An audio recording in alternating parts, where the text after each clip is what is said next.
Nakikita nyo ba yung nakikita ko? Imposible hindi nyo nakita yan. Pero ngayon, ipapakita ko sa inyo ng malinaw at ipapaintindi ko sa inyo kung bakit kalmado lang ang aming BP Sara. Lalong-lalo na kami ng mga DD supporters. Ha? Ganito kasi yan eh.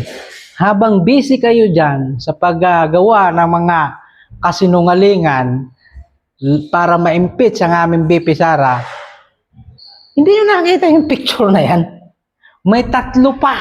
May tatlo pa. Lahat yan, lusot talaga. Sa totoo lang, mapalis nyo man si Inday, si Paulo Duterte, si Baste Duterte, at si Kitty Duterte, panalo pa rin yan. Kahit alin dyan sa tatlo na yan.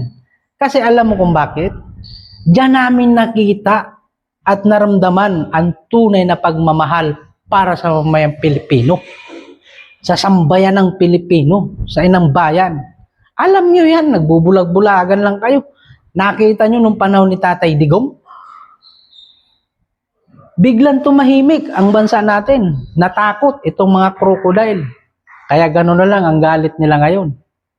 Kasi hindi sila kumita nung araw. At ngayon, gusto nilang alisin naman ng Duterte para tuloy-tuloy nga naman ng kita. Yun eh. Real talk lang talaga tayo mga boss.